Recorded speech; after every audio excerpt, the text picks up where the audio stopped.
next area. Welcome to Jurassic Park.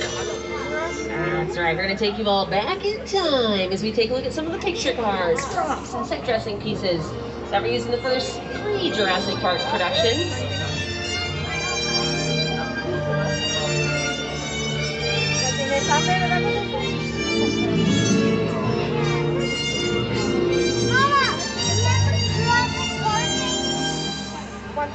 For those of you who saw Lost World Jurassic Park, you may recognize the mobile lab unit coming up here over on the left-hand side. In fact, I'll show you the same scene on your screens here where it's featured.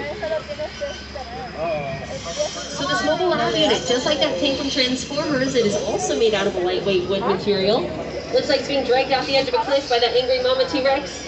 Well, that cliff on your screen, that was a parking structure on our front lot. We've just dressed it up a bit for this particular scene. We've got a crane on top, dangling it right over the edge. And then looks like some of the dinosaurs got out of their cages. Oh my goodness, I had no idea that was going to happen. Oh, man. No worries, when you guys go. It's just with your skills. Okay. But one of the important things we have to do with all of our Jurassic movies is have to be weather, because typically here in Southern California, we get sun every single day. But here on the Universal backlot, it's a whole nother story. Now, I know I was showing you guys that scene from Lost World Jurassic Park, and I mentioned it filmed right out here on the lot, on top of one of our parking structures. But there's rain, there's thunder, there's lightning.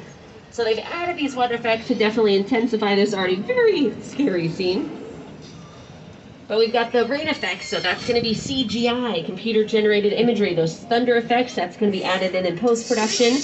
The lighting effects could be CGI, they could be strobe lights to create that effect there.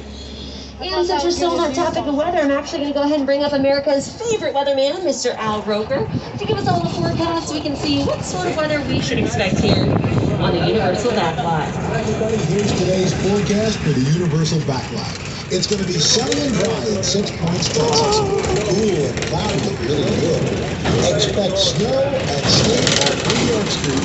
And we've got a high chance of fine precipitation for Skull Island, Abby Island. Eso parece que es México. That's the forecast for today. Now here's a look at what's going on in your neck of the woods. Bonito.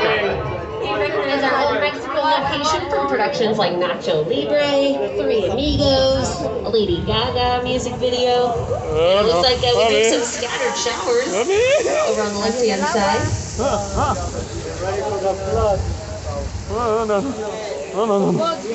You know, I don't know about Al's forecast though, because he said there's supposed to be snow on New York Street. That's where that production was today on the Metro. So no, I didn't see any snow out there. So, car 3 and car 4, if you guys see any sign of a flash flood, we're going to need you guys to scream and yell as loud as you can so we can let our driver Eric know we need to tail end it out of here, okay?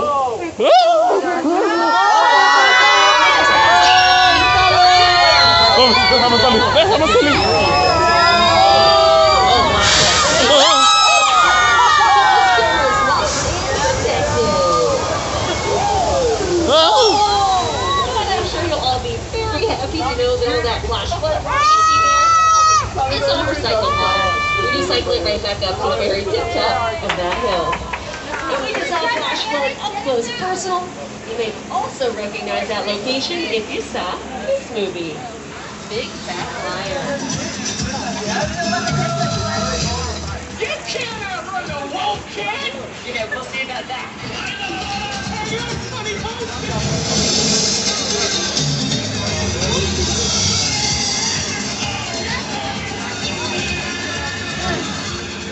Alright, so after that flash flood, we're going to take it nice and easy now. We're going to hop that border and mosey right on down our 6 Points, Texas area. Now out here in 6 Points, for those of you who saw Once Upon a Time in Hollywood, you've seen this area in a bunch of scenes from that movie, specifically those scenes with the little girl and Leonardo DiCaprio took place out here. And since we are officially at 6 Points, it means at this point in the tour, we're about halfway through. So here's that first friendly reminder for you. We still have that red heat cord that's located directly in the center of the tram. So if you do have a medical emergency, you drop something over the side, maybe it's an extreme bathroom emergency, you do have that as an option, otherwise we'll just remain seated, continue on here with the tour.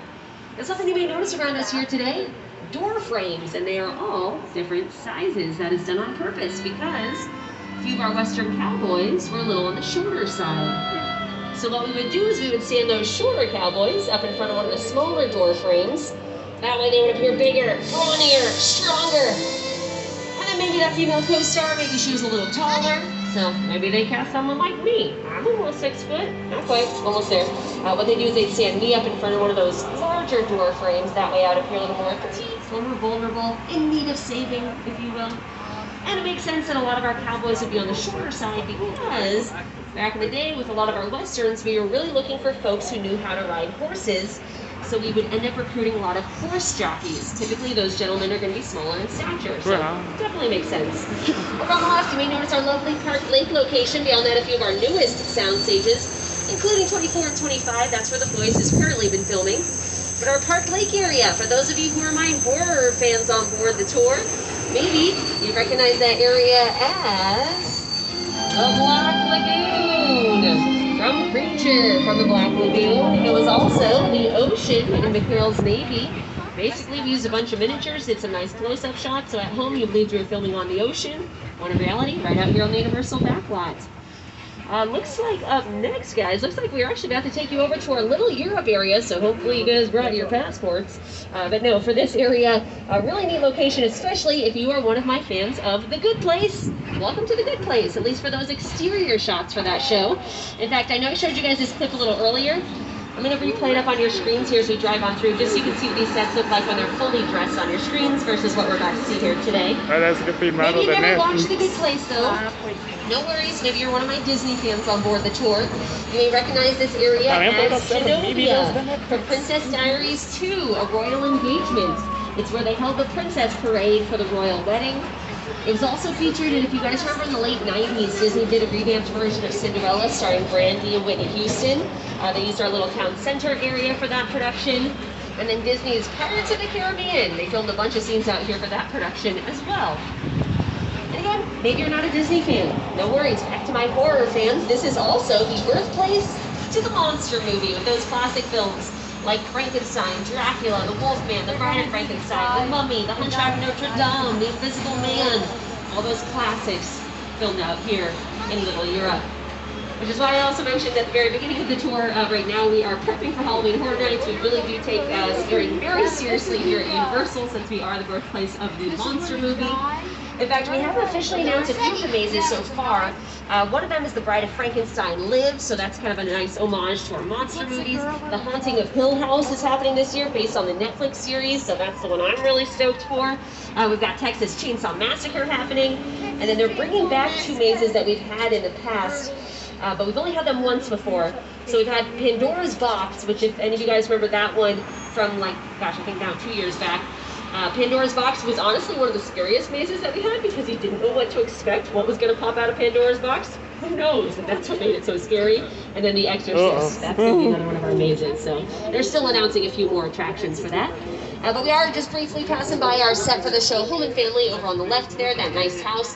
One big set. I believe at this point they'll still be airing their episodes through August. But they are basically at this point starting to kind of tear some things down because it's the season finale and essentially the end of that show, the end of an era, if you will. I'm going to switch some things up out here on the lot. Well, up next, all right, looks like we're about to take you all inside of the sound stage. So, welcome to Sound Stage 50. And just like you guys are doing now, just make sure you remain seated. It can get a little bumpy as we drive through this area today. But really cool. They've been allowing the tourists through here. They're actually prepping the sound stage for a production that I believe is supposed to start filming towards the end of this week. So they're going to allow the tourists through here just so we can show you guys what a fully dressed set looks like. We got some product placement over on the left here. Coca-Cola, American Express. These are all strategically placed brands on this particular set. Normally, if a production was not given permission to show these brands, they would just greet those items, which happens all the time. So, you know, instead of like Coke, it'll say Croak. Instead of Sprite, it'll say Spritz, where it's like very simple.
8.3 on the Richter scale, you guys, so kind of a big deal.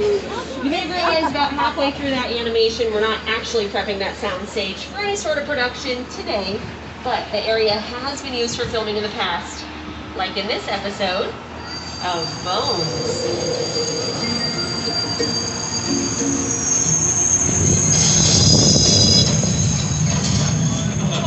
What's going on?